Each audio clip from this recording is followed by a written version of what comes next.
Mapagpalang araw po mga kapatid.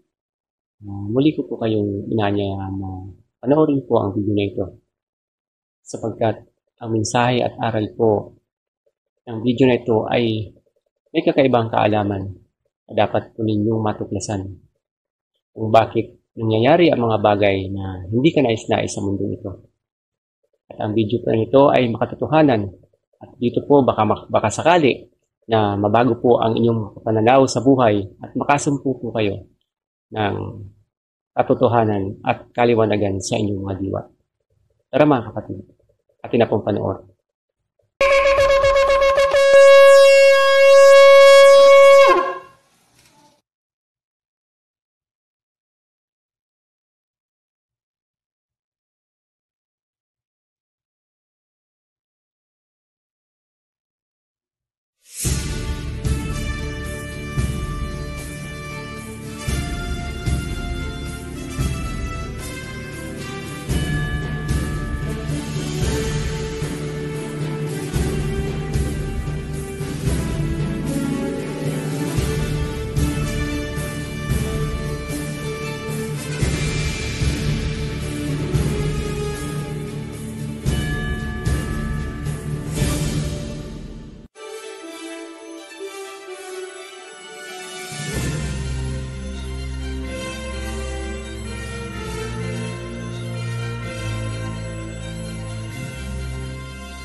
Masayang bati mga Oferians. Andito na naman po tayo para sa isa na namang makabuluhang pagtatalakay. Muli naming pinapaalala, panoorin po muna ang part 1 ng Rivers of Genesis kung hindi pa ito napapanood. Nakalagay po sa description ang link. Hindi nyo po maiintindihan ang video na ito kung lalaktawan ang part 1 or introductory video. Makakatulong din sa inyong pagkakaunawa kung panonoorin din muna ang gihon at parat videos. Gagamitin pa rin natin ang patnubay ni Propeta Isaiah kung saan sinabi niya na sa tuktok ng matataas na bundok ay rivers and streams. Ito po ang unang segment ng Hiddekel. Bakit mahalagang aralin ang tamang lokasyon ng Hiddekel? Ito ay dahil meron siyang mahalagang papel na gagampanan sa huling araw. Mga mangyayari na dapat paghandaan ng mga believers dahil yan ay nauugnay sa magaganap na digmaan ni Gog-Magog. Sinasabi sa Biblia na ang Hiddekel ay matutuyo upang magbigay daan sa Kings of the East. Dito rin dadaan ang 200 million horsemen galing sa silangan. Isa pang babantayan ay ang pagkakaisa ng mga tunay na Hebreo. Uuwi sila at magtitipon sa Afrika kung saan nanggaling ang mga ninuno nilang Hebreo noong transatlantic slave trade. Yan ang katuparan ng salita ng Ama na iipunin niya ang kanyang Israel mula sa apat na sulok ng mundo. Ang sabi niya, I will gather my people, my remnants, my Israel. Saan niya po iipunin? Beyond the rivers of Cush. Ang rivers of Cush ay gihon ng Genesis. Unti-unti nang inihahanda ang pag-uwi ng mga blacks sa Africa from the four corners of the earth. Gumaganda na kasi ang ekonomiya ng Africa. Hindi na sila yung dating nagugutom na bansa. Dito nyo po makikita ang wisdom ng Ama kung paano niyang ginamit ang mga kapatid nating inchik upang makabangon ang Africa at upang makauwi na ang mga Black Hebrews.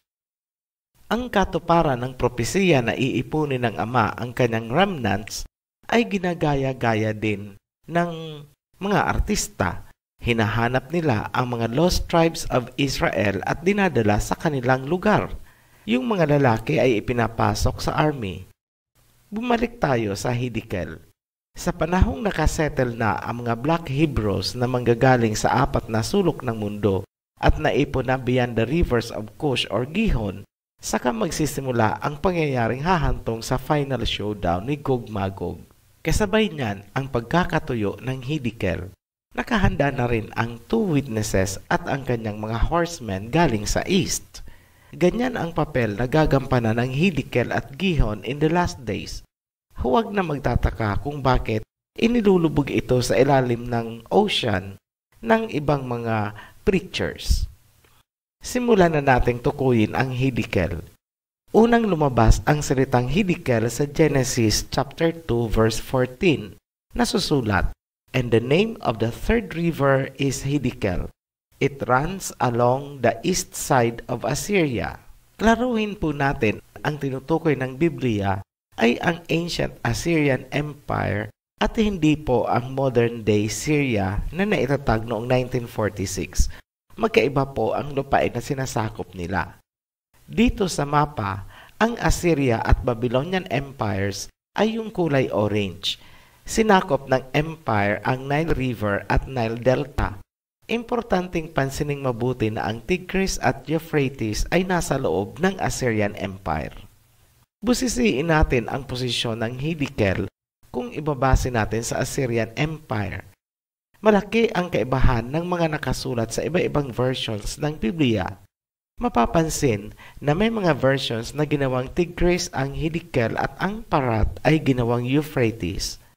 Ang Septuagint version ang naglagay ng Tigris na dapat sana ay Hiddekel.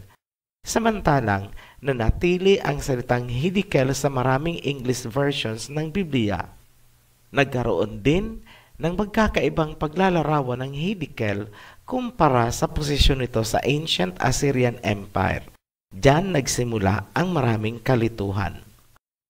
Ayon kay King James, ang Hiddekel ay toward the east of Assyria, sa Tagalog, papunta sa silangang bahagi ng Assyria. Sabi naman ni American Standard Version, in front of Assyria ang Hiddekel, sa Tagalog, nasa harap o nasa tapat daw ni Assyria.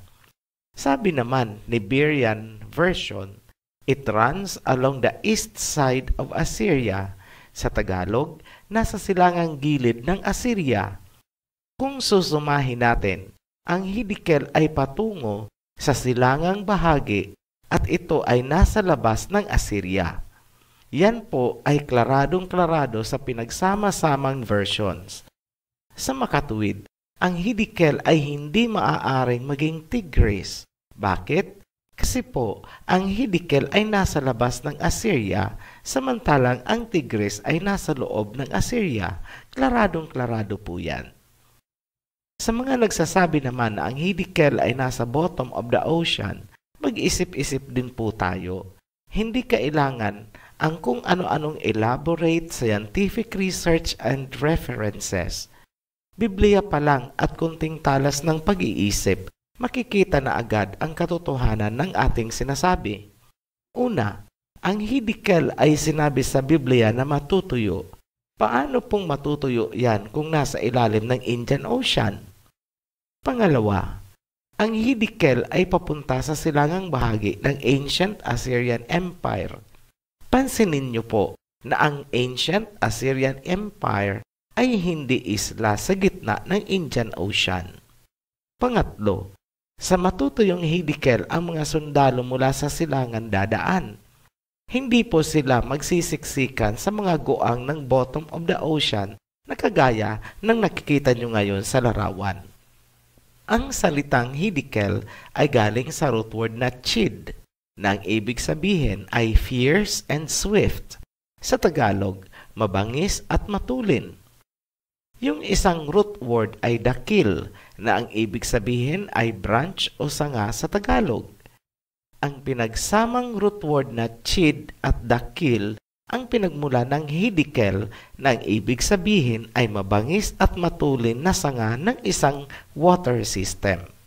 Ang salitang dakil ay napag-alaman nating nanggagaling sa isang Arabic race na umukupa sa malaking bahagi ng mundo sa hilaga na tinatawag ngayong Siberia. Gamit pa rin ang patnubay ni Propeta Isaiah, naghanap tayo ng matataas na bundok na pinanggagalingan ng tubig sa hilagang bahagi ng mundo. Alinsunod din sa Genesis, ang geologic structure ay dapat tumutumbok sa silangang bahagi ng ancient Assyrian Empire. Ang nakita natin ay eksaktong-eksakto sa sinasabing dakil o sanga na nagmumula sa direksyon ng Siberia. Sa ibaba ng Siberian Central Plateau matatagpuan ang Lake Baikal. Ito ang pinakamatanda at pinakamalalim na lawa or lake sa buong mundo. Kagaya ng Dead Sea, ang Lake Baikal ay nasa isang rift valley na tinawag na Baikal Rift System. Suyuri natin ang Lake Baikal. Makikita natin na hilera ang Yablunovy Range. Ayon sa Wikipedia, hinahati ng Yablunovy Range ang daloy ng tubig, may papuntang Arctic at ang iba ay papuntang Pacific Ocean. Ang paghihiwalay o pagkakahati na ito ng tubig ang tinutukoy na root word na dakil kung saan nanggagaling ang pangalang Hiddekel.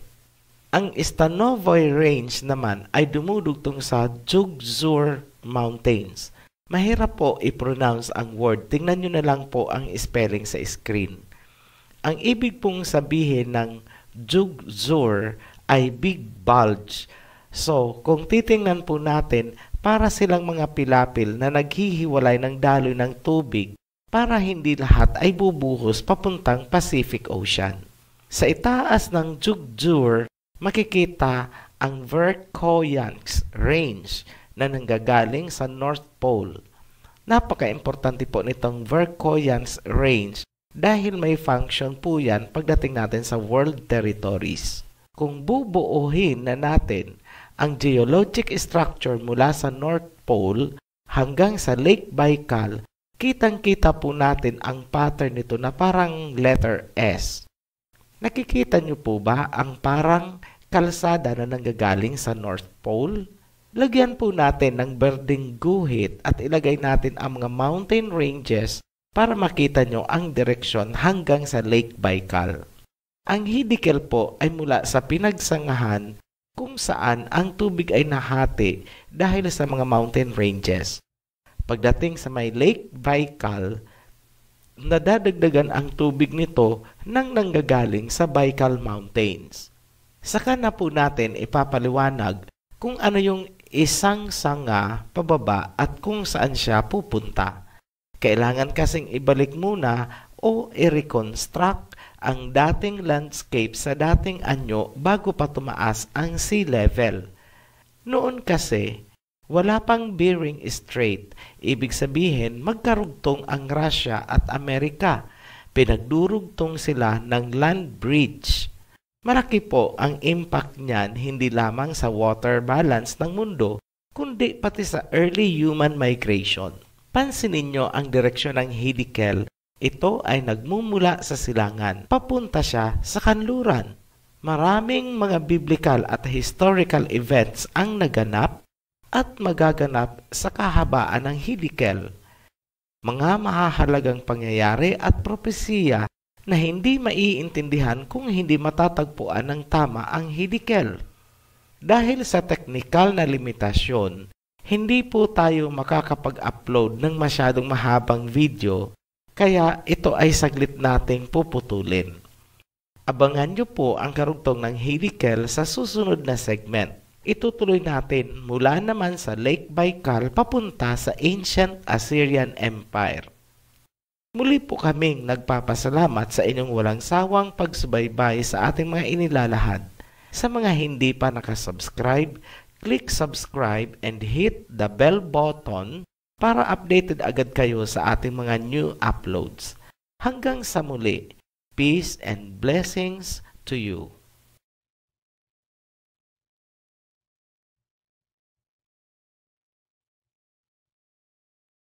Mga kapatid, kung niyo pong napanood ang kabuuan ng video na ito at kung niyo pong nagustuhan ang mensahe at aral, paki-like, subscribe and share po. Marami pong salamat. Be blessed. Shalom.